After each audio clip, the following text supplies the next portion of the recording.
ইতিহাসের পাতা ঘাটতে গিয়ে নেইমারের ইতিহাস দেখলে আপনি আঁতকে উঠবেন। ফুটবল ইতিহাসে সেরা কামব্যাকের গল্পটি এই মহানায়কের নামেই লেখা আছে। শেষ 5 মিনিটে দুর্ধর্ষ 3 গোলে অবদান রেখে সে বুঝিয়ে দিয়েছিল ফুটবল তার পায়ের জাদু। সেদিন অবাক হয়েছিল মাঠে থাকা হাজার হাজার দর্শক, কোচ, এমনকি সতীর্থ লিওনেল মেসিও। সবাই অবাক হয়ে তাকিয়েছিলেন ব্রাজিলিয়ান এই সুপারস্টারের দিকে। কি হয়েছিল সেদিন? 5 মিনিটে নেইমার কি করেছিল? কেনই বা এই সময়টাকে বলা হয়ে থাকে ইতিহাসের সেরা কামব্যাক? চলুন বিস্তারিত দেখি। উয়েফা চ্যাম্পিয়ন্স লিগের রাউন্ড 16 কোয়ার্টার ফাইনালের লক্ষ্যে মাঠে নেমেছিল পিএসজি বনাম বার্সেলোনা। নেইমার, মেসি, সুয়ারেজের মতো বাঘা বাঘা তারকা থাকতেও প্রথম লেগে পিএসজি 4-0 ব্যবধানে হারিয়েছিল বার্সাকে। অর্থাৎ দ্বিতীয় লেগে বার্সাকে ম্যাচ জিতে করতে হবে 5টি গোল। সবাই হাল ছেড়ে দিয়েছিল। স্বাভাবিকভাবে এমন ব্যবধানে ম্যাচ জিতা সত্যি অসম্ভব, কিন্তু সেদিন ব্রাজিলের এক নায়ক বলেছিল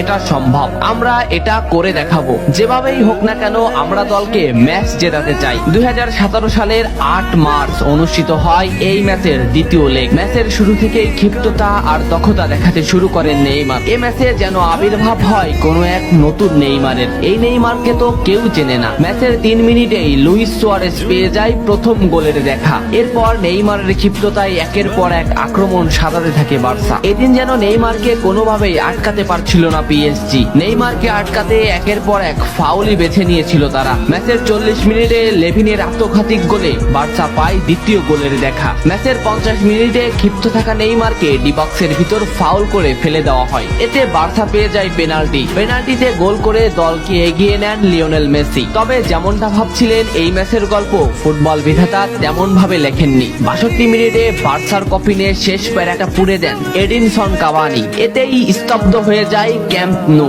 আশা ছেড়ে দেন বার্সা কোচ লুইস এনরিক। শুধু কি তাই, স্তব্ধ হয়ে যান লিওনেল মেসিও। তবে সেদিন একজন দমে যায়নি। নামটা কি কমেন্ট করে জানান। বার্সা গোল হজমের পর লিওনেল মেসি ম্যাচের সম্পূর্ণ দায়িত্ব দেন নেইমারের উপর। আবারও শুরু হলো খেলা। ডি বক্সের বাইরে নেইমারকে ফাউল করে ডি মারিয়া। এই পজিশনে 88 মিনিটে বার্সা একটা ফ্রি কিক পায়। তবে এই ফ্রি কিকের দায়িত্ব নেইমারের কাছে বুঝিয়ে দেন মেসি। শট করেন নেইমার এবং করেন অসাধারণ গোল। এই ফ্রি কিকটা বার্সার ইতিহাসের সেরা ফ্রি কিকের একটি হয়ে রয়েছে। এর 2 মিনিট পর সুয়ারেজকে আঘাত করে পেনাল্টি পায় বার্সা। পেনাল্টি নিতে আসেন নেইমার জুনিয়র। সেদিন বার্সা নেইমারের উপরই আস্থা খুঁজে পেয়েছিল। পেনাল্টিতে অসাধারণ গোল করেন নেইমার। এমন পরিস্থিতিতেও 5 গোল করে ম্যাচ সমতা এনেছে বার্সা। এর কিছু সময়ের পরে চলে আসে সেই মাহিন রক্ষণ। ম্যাচের এই মোমেন্টটা লক্ষ্য করুন। ডি বক্সের কিছুটা সামনে নেইমারের পায়ে বল। নেইমারকে আটকাতে গেল প্রতিপক্ষের একটি খেলোয়াড়, কিন্তু নেইমার শর্ট মোমেন্ট নিয়েও শট না করে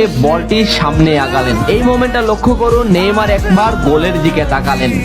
সে বুঝে ফেলেছে কোথায় বলটি দিতে হবে। নেইমার শট নিলেন। আপনি সাধারণ চোখে এটাকে একটা শট দেখলেও এটা হলো সেই শট যা লিখেছিল ইতিহাসের সেরা কামব্যাকের অধ্যায়। নেইমার এমন ভাবে শটটি নিয়েছিলেন যাতে রবের্তো শুধু পা লাগিয়ে গোল করেছিলেন। শেষ 5 মিনিটে সেরা 3টি গোলে অবদান রেখে সেদিন ইতিহাসের সেরা কামব্যাকের নায়ক হয়েছিলেন ব্রাজিলিয়ান এই সুপারস্টার। সবাই যেখানে স্তব্ধ হয়ে গিয়েছিল নেইমার সেখান থেকেই শুরু করেছিলেন। নেইমার বুঝিয়ে দিয়েছিলেন নিজের দৌরত্ব।